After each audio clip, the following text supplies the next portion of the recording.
N'oubliez pas de vous abonner pour suivre les vidéos et ne rien rater. Les Templiers, ou l'ordre des pauvres chevaliers du Christ et du Temple de Salomon, ont joué un rôle central dans les croisades, notamment dans la défense de Jérusalem, la ville sainte. Voici un aperçu historique du contexte et de leur implication. Contexte. Jérusalem et les croisades. La première croisade, 1096 à 1099. Jérusalem fut conquise par les croisés en 1099 après un siège sanglant. La ville devint le centre du nouveau royaume de Jérusalem, un État croisé destiné à protéger les lieux saints chrétiens. La menace musulmane. Les forces musulmanes, menées successivement par des figures comme Nur ad-Din, Saladin, et plus tard les Mamelouks, cherchaient à reprendre la ville. Cette lutte continua pendant 2 siècles. Les Templiers et Jérusalem. Création de l'ordre, vers 1119. L'ordre fut fondé après la première croisade par Hugues de Pint et d'autres chevaliers. Leur mission initiale était de protéger les pèlerins chrétiens voyageant en Terre Sainte. Les Templiers établirent leur quartier général à Jérusalem, précisément sur l'ancien site du Temple de Salomon, d'où leur nom. Ce lieu avait une forte charge symbolique et religieuse. Défense de la ville sainte. Les Templiers, réputés pour leur discipline militaire et leur dévouement religieux, furent une force clé dans la défense de Jérusalem. Ils construisirent des forteresses, dont certaines stratégiques, pour protéger la ville et ses environs. Leur code de chevalerie les engageait à combattre jusqu'à la mort pour défendre la chrétienté. La chute de Jérusalem, 1187. Saladin, chef des forces musulmanes, lança une offensive majeure contre les États latins d'Orient. Après la défaite chrétienne lors de la bataille de Hattin, 4 juillet 1187, Jérusalem tomba aux mains de Saladin. Les Templiers jouèrent un rôle héroïque mais insuffisant pour empêcher la prise de la ville. Leur influence déclina temporairement après cette défaite. L'après-Jérusalem. Bien que Jérusalem fût perdue, les Templiers continuèrent à se battre dans d'autres régions, établissant leur base à Acre jusqu'à sa chute en 1291. Après la perte des derniers territoires en Terre Sainte, leur rôle militaire diminua, bien qu'ils restent influents en Europe. Symbolisme de Jérusalem pour les Templiers. Pour les Templiers, Jérusalem n'était pas seulement un enjeu stratégique, mais le cœur de leur mission spirituelle. La ville sainte représentait la Jérusalem céleste, l'idéal divin qu'ils cherchaient à défendre sur terre. La chute de Jérusalem marqua un tournant dans l'histoire des croisades et affaiblit les ambitions chrétiennes en Orient. Cependant, le souvenir de cette ville assiégée et des sacrifices des Templiers reste gravé dans l'histoire comme une expression de leur foi et de leur engagement chevaleresque. Les Templiers et Jérusalem. Une histoire plus détaillée. Les Templiers, dès leur fondation, incarnèrent l'idéal du croisé. Une synthèse unique entre le moine et le chevalier. Leur destin était intrinsèquement lié à celui de Jérusalem, une ville au carrefour des ambitions religieuses, politiques et militaires du Moyen Âge. Jérusalem, la ville sainte sous domination croisée. Après sa conquête en 1099 par les croisés de la première croisade, Jérusalem devint le joyau des États latins d'Orient. Le royaume de Jérusalem était non seulement un territoire stratégique, mais aussi un symbole religieux. C'est dans ce contexte que les Templiers furent fondés, environ 20 ans après cette victoire. La naissance des Templiers. En 1119 ou 1120, 9 chevaliers dirigés par Hugues de Pint formèrent un ordre militaire avec la bénédiction du roi de Jérusalem, Baudouin II. Le roi leur accorda le droit de s'installer sur le mont du Temple, dans une aile du palais royal situé à proximité de l'ancien temple de Salomon. Ce lieu, sacré pour les 3 grandes religions monothéistes, renforça l'image mystique de l'ordre. Leur mission initiale était claire. Protéger les pèlerins chrétiens contre les brigands et les incursions musulmanes. L'apogée des Templiers à Jérusalem. L'ordre gagna rapidement en puissance grâce au soutien du pape et des monarques européens. Jérusalem était leur point de départ, leur sanctuaire et leur mission première. Défense de la ville sainte. Les Templiers établirent un réseau de fortifications dans et autour de Jérusalem, dont certaines des plus célèbres forteresses croisées. Château pèlerin, Crac des Chevaliers, même si ce dernier appartenait surtout aux Hospitaliers, et de nombreux bastions en Terre Sainte. En tant que chevalier d'élite, il constituait la pointe de la lance dans la défense des lieux saints, mais aussi dans les campagnes militaires menées pour sécuriser la région environnante, comme le comté d'Édesse ou la principauté d'Antioche. La chute de Jérusalem est l'épreuve des Templiers. La bataille de Hattin, 4 juillet 1187. La bataille de Hattin fut le prélude à la chute de Jérusalem. Saladin, le grand sultan ayoubide, infligea une défaite décisive aux croisés. Les Templiers, fidèles à leur vœu de combattre jusqu'à la mort, furent parmi les derniers à résister. Conséquences immédiates. Saladin captura la plupart des chevaliers templiers survivants et les fit exécuter, considérant leur rôle militaire comme une menace majeure. La chute de Jérusalem, 2 octobre 1187. Après Hattin, Jérusalem, privée de ses forces de défense principales, ne put résister longtemps.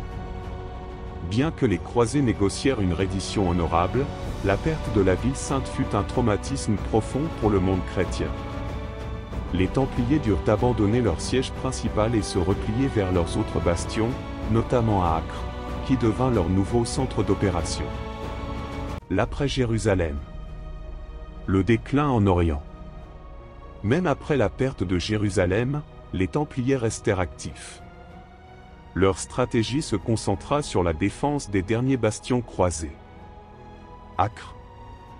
Les Templiers y jouèrent un rôle clé dans la défense de la ville jusqu'à sa chute en 1291, marquant la fin de la présence croisée en Terre Sainte.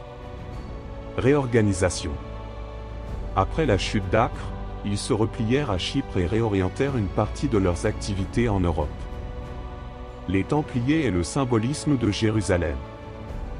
Pour les Templiers, Jérusalem représentait plus qu'une simple ville. Lieu de leur mission spirituelle.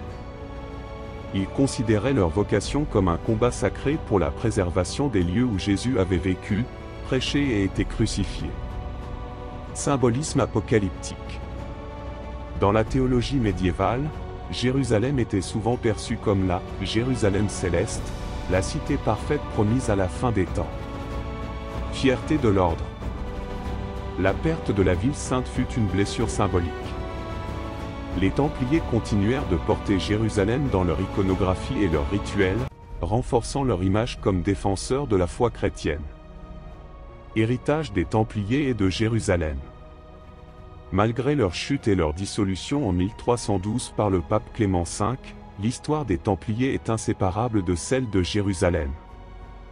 Leur rôle dans la défense de la ville sainte continue de captiver l'imaginaire collectif. Le mythe des Templiers a souvent été lié à des quêtes mystiques, notamment autour de Jérusalem et de reliques sacrées comme le Saint Graal ou l'Arche d'Alliance. En définitive, les Templiers restent une icône de l'engagement spirituel et militaire, et leur lien avec Jérusalem demeure l'un des épisodes les plus fascinants de l'histoire médiévale. L'histoire de Saladin et de Jérusalem est l'un des épisodes les plus emblématiques des croisades, marqué par des sièges, des batailles épiques et une magnanimité célèbre. Voici en détail de la conquête de Jérusalem par Saladin en 1187. Contexte. Les ambitions de Saladin. Saladin, un Kurde né en 1137 ou 1138, devint le sultan de l'Égypte et de la Syrie après avoir consolidé le pouvoir sous la dynastie ayoubide.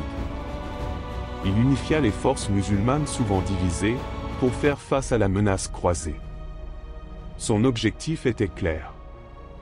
Reprendre Jérusalem, un lieu sacré pour l'islam, troisième lieu saint après la Mecque et Médine, qui avait été capturé par les croisés lors de la première croisade en 1099. La bataille décisive de Hattin, 4 juillet 1187. Avant de s'attaquer à Jérusalem, Saladin dut affronter les armées croisées sur le champ de bataille. La bataille de Hattin, dans le nord de la Palestine, fut le tournant de la guerre. Les forces en présence. L'armée croisée était dirigée par Guy de Lusignan, roi de Jérusalem. Elle comprenait les chevaliers des ordres militaires, templiers et hospitaliers, mais était affaiblie par des erreurs stratégiques. La tactique de Saladin. Saladin isola les croisés de leur principale source d'eau et utilisa le climat aride pour épuiser leurs forces. Après un long combat, l'armée croisée fut anéantie. Conséquence. La plupart des chevaliers furent capturés ou tués.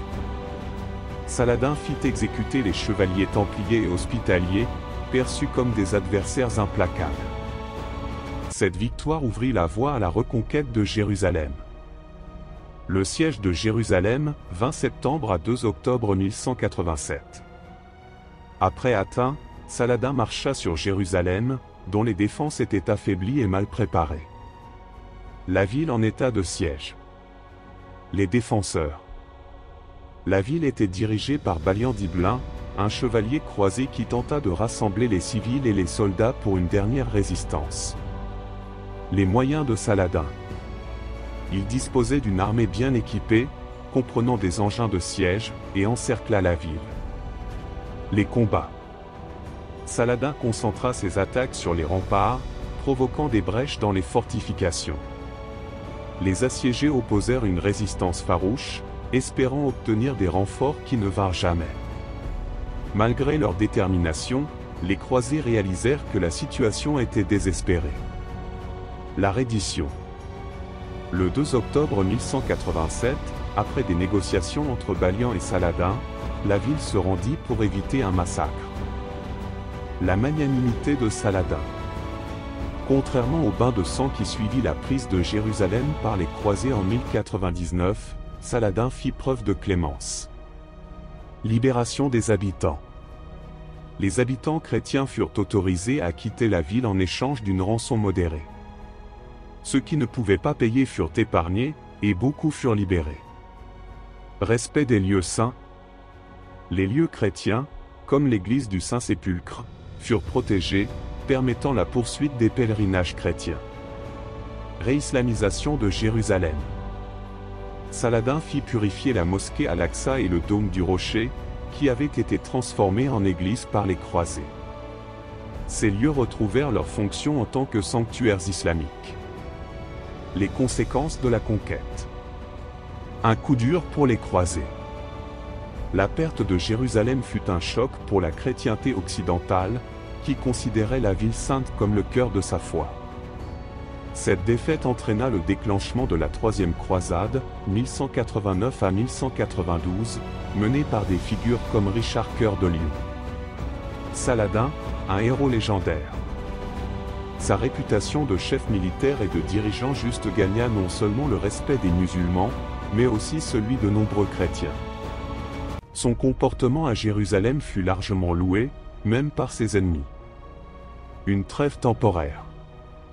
La Troisième Croisade permit aux croisés de conserver certaines positions, comme la ville d'Acre, mais Jérusalem resta sous contrôle musulman. Héritage. La prise de Jérusalem par Saladin est un épisode qui transcende les frontières religieuses. Saladin est souvent cité comme un modèle de chevalerie, de justice et de tolérance. Pour l'islam, il est le libérateur de la ville sainte. Pour l'Occident chrétien, bien qu'adversaire, il incarne l'idéal d'un ennemi noble et honorable. Cet événement reste une référence historique dans les relations entre l'Orient et l'Occident, illustrant à la fois les conflits et les ponts possibles entre les cultures. N'oubliez pas de vous abonner pour suivre les vidéos et ne rien rater.